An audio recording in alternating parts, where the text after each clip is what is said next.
պատասխանի փուլում, հաջորդը հարց կտա Արծվիկ Մինասյանը, խնդրեմ։ Պարոն Հայրապետյան,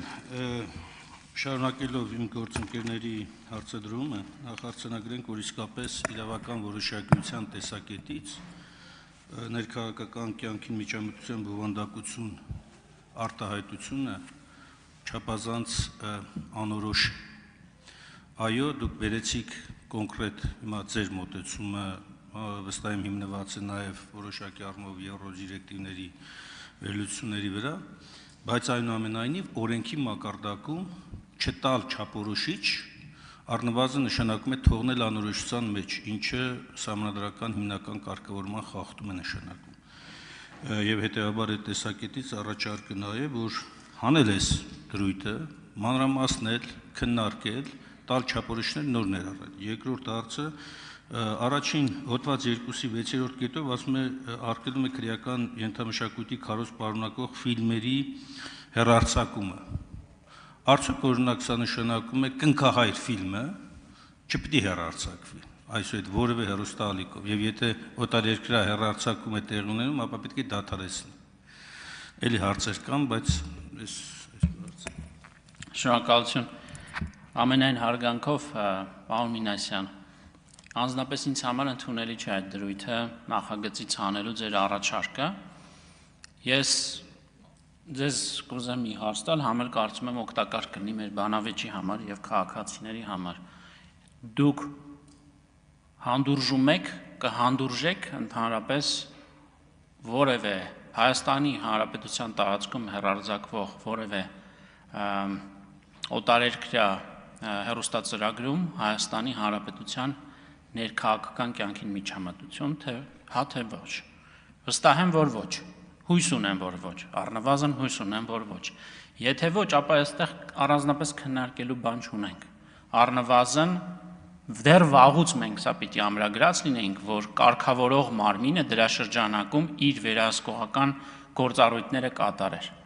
Ինչ վերաբերում է ֆիլմերի հետ կապված, գայթակղությունը մեծ է, որ ես տարբեր ֆիլմերի հետ կապված իմ կրկին իմ անհատական գնահատականները տամ, կտրվեմ սադրանքին, բնականաբար կնքահայր լեգենդար ֆիլմը այս կարգավորման տակ չի ընկնում, բայց մի շարք ուրեմն դետալներ կան, որոնք նորից մասնագիտական, փորձագիտական կարծիքի դաշտում են եւ այդուհանդերձ ես կարծում եմ, որ օրենքը այդ աստիճան մանրամասների մեջ մտնել չի կարող եւ չի կարելի։ Արձագանք։ Պարոն Հայրապետյան, միանգամից պատասխանեմ, որ բնականաբար ոչ, համակարծիք չեմ, որ որևէ օտարերկրյա ներկայացուցիչ միջամտի Հայաստանի ներքաղաքական կյանքին այն ծավալով, որը որ քիչ առաջ դուք ասում էիք, ազդի իշխանության մարմինների ձևավորման վրա, բայց այստեղ օգտագործվող հասկացությունը այնքան լայն է, որ ցանկացած քննադատություն կարող է ի վերջո մեկնաբանվել այս կոնտեքստով։ Դրա համար եմ ասում չափանիշներ, չափորոշիչներ են պետք։ Ի վերջո, եթե մենք խոսում ենք օրինակ ընտրական գործընթացների շրջանակում հատկապես, ապա դա ընտրական օրենսդրության փոփոխության խնդիր է եւ հատուկ այդ ժամկետում կարգավորման հարց է, այլ ոչ թե առհասարակ։ Առհասարակ, եթե սահմանադրական կարգի բռնի տապալման եւ այլն կա, արդեն ունենք ստե։ Մնացած մասով նոր բան առաջ մղելը նշանակում է ուղղակի, չեմ ուզում կոշտ բառ ասել, էլի, բայց իրավական որոշակիության տեսակետից խնդիր է հարուցում սա։ Պարոն Մինասյան, տեսեք, օրինաստեղծ աշխատանքի եւ տեխնիկայի իմաստով ես կարծում եմ, որ որևէ պարագայում երբևէ չի կարելի օրենքները գեր ծանրաբեռնել։ Եթե ձեր հարցադրումը լեգիտիմ է, ապա գործող օրենսդրության մեջ մենք արձանագրում ենք, որ գործող օրենսդրության մեջ դաժանության քարոզ պարունակող նյութեր։ Ուրեմն պիտի գործող օրենսդրության մեջ դուք վաղուց բերեիք, առաջարկեիք փոփոխություններ մտցնենք, որովհետև դաժանության քարոզի մեջ միլիոնավոր մեկնաբանություններ կարող են լինել, համաձայն եք ինձ հետ։ Բայց սրանք ընդհանուր արգելքի եզրագծերն են օրենքով տրված, իսկ դրանց հստակ սահմանումները պիտի տա պրոֆեսիոնալ կառույցը, որը դրա մանդատի կրողն է, ոչ ես եւ ոչ դուք ամենայն հարգանքով բավարար չափով փորձագիտական գիտելիքներ չունենք եւ մեզնից չի ակնկալվում, որ մենք այդ գնահատականները պիտի տանք, թե ֆիլմերի հետ կապված եւ թե նմանատիպ ձևակերպ։ Մենք ընդհանուր ես եւ դուք, պարոն Մինասյան, մենք հեռուստատեսության եւ ռադիոյի հանձնաժողովին ասում ենք, եթե ձեր կարծիքով այստեղ կա պոտենցիալ խախտում որևէ օտարերկրյա հեռուստահաղորդման մեջ Հայաստանի ներքաղաքական կյանքին միջամտություն է եղել, դու ստանում ես իրավունք քո փորձագիտական կարծիքի հիման վրա վարույթ հարուցել։ Եվ վերջ, ընդհանրապես սա չի արվում նախընտրական որևէ process-ի շրջանակում, ավարտում եմ։ Սա ավարտվում է, ինչպես խոսքի սկզբում նշեցի, տեղեկատվական անվտանգությունը պատշաճ կերպով մեր քաղաքացիների եւ մեր երկրի համար ապահովելու համար, որը դեռևս 3 պիտի արվեր։ Մենք շատ ուշացրել ենք այս կարգավորումը շատ ենք ուշացրել իմ կարծիքով։ Արմենուհի Գյուլերյան։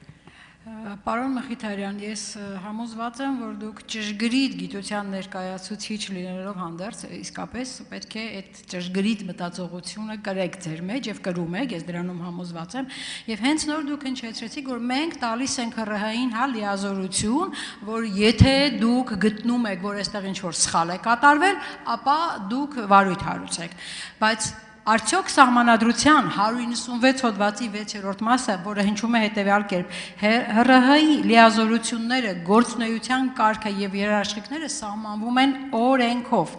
Արդյոք այս կետը չի ասում, որ մենք օրենքում պետք է ամրագրենք կոնկրետ որոշակի սկզբունքներ։ Այո, սկզբունքների իրականացման ակտերը թող ՀՌՀ-ն որոշի կարգային, բայց կոնկրետ սկզբունքներ, որոնց շրջանակում նա պետք է գործի, դա պետք է օրենքով սահմանվի։ Եվ հիմա հարցս, դուք արդյոք, ասենք, Ադրբեջանի նախագահը հայտարարում է Հայաստանի Հանրապետությունը պետք է փոխի սահմանադրությունը։ Եթե որևէ հարցազրույցի ժամանակ, ասենք ես մեջբերում եմ այդ հայտարարությունը եւ ասում եմ, սա երկրի ներքին գործերին միջամտություն է եւ զուգահեռ այդ Ալիևի հայտարարությունը, այդ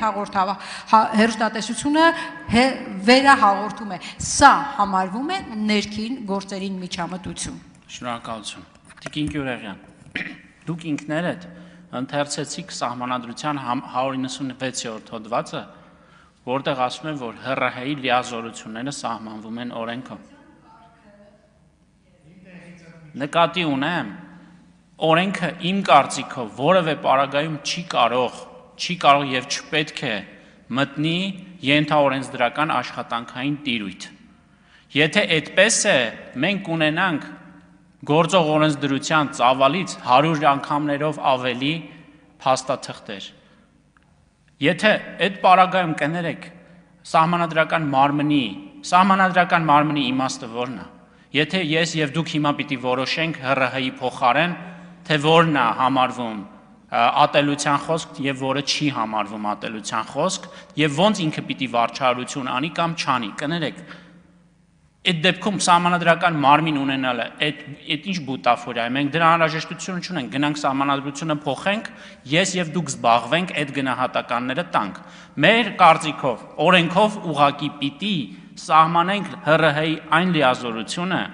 որը այսօր օրենսդրության բացակայում է։ ՀՌՀ-ն այսօր չունի իրավունք որևէ ինտերվենցիա անել այն պարագայում,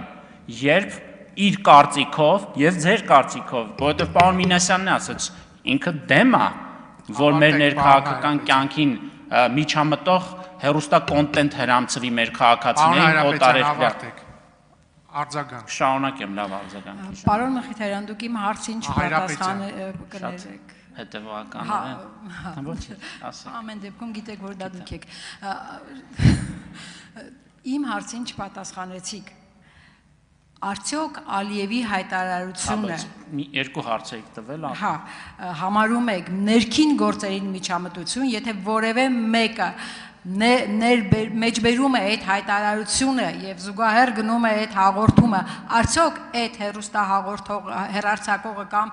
վերահաղորդողը խախտում է իրականացնում եւ կոնկրետ քանի որ դուք նշում եք հաճախ է իրականացվում օտարերկրատեղեկատվական ներգործություն, հաճախ բառը դուք հիմնավորման մեջ գրել եք, կարող եք 1-2 կոնկրետ օրինակներ բերել եւ դուք ինչ օրինակների նկատի ունեք եւ անպայման Ալիևի հայտարարությունը ներքին գործերին միջամտություն համարում եք թե ոչ։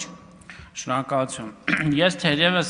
ինչի ասեմ չհասցրի պատասխանը, որտեղ դուք երկու հարց եք տվել, հազիվ հասցրի մեկին։ Ես թերևս մնամ անսասան ձեր թույլտվությամբ եւ նորից չտրվեմ այդ սադրանքին։ Ես համարում եմ, որ ես այդ գնահատականները,